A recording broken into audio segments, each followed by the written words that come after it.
Kitten Cat. Hi everyone, இன்றைக்கி நம்ம கிச்சனில் பார்க்க போகிற ரெசிபி வாழை இலை அல்வா. வாழை இலை போட்டு நல்லா சோறு சாப்பிட்டு தான் நம்மளுக்கு பழக்கம்.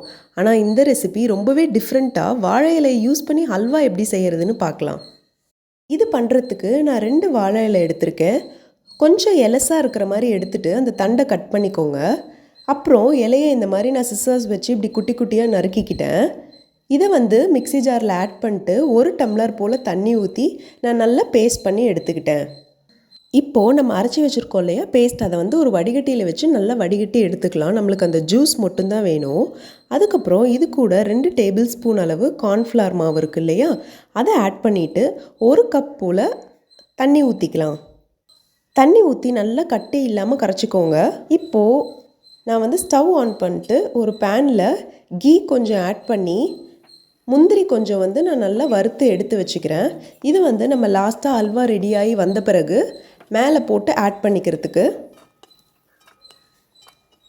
மிச்சம் இருக்க நெய்யில் ஒரு 3/4 டம்ளர் சர்க்கரை, அதாவது நம்மளுக்கு 1 டம்ளர் அளவு இப்போ நம்மளுக்கு ஜூஸ் இருக்கும். ஸோ அதுக்கு ஒரு 3/4 டம்ளர். நீங்கள் ஸ்வீட் நிறைய சாப்பிடுவீங்க அப்படின்னாக்கா 1 டம்ளரே கூட யூஸ் பண்ணிக்கலாம், நம்மளோட விருப்பம்தான். ஸோ இந்த 3/4 டம்ளர் சர்க்கரைக்கு நான் 1 டம்ளர் தண்ணி ஆட் பண்ணுறேன். சர்க்கரை நல்லா கரையிற அளவுக்கு கலந்து விட்டுக்கோங்க. ஒரு 2 நிமிஷம் போல் ஆன பிறகு 2 ஏலக்காய் வாசத்துக்கு தட்டி போட்டுக்கலாம்.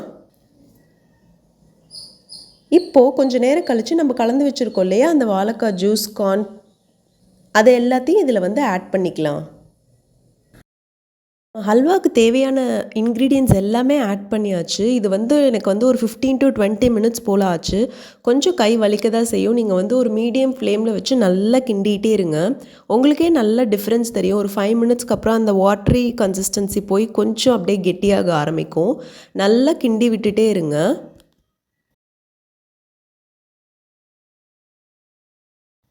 நான் லாஸ்ட்டாக வாசத்துக்கோசரம் கொஞ்சம் மறுபடியும் கீ ஆட் பண்ணிக்கிறேன். இப்போ எனக்கு ஒரு 15 மினிட்ஸ்க்கு மேலே ஆயிடுச்சு. இந்த ஸ்டேஜில் பார்த்திங்கன்னா நல்லா உங்களுக்கு இந்த மாதிரி திரண்டு வந்துடும். ஸோ இதை நம்ம ஒரு பவுலுக்கு மாற்றிக்கோங்க.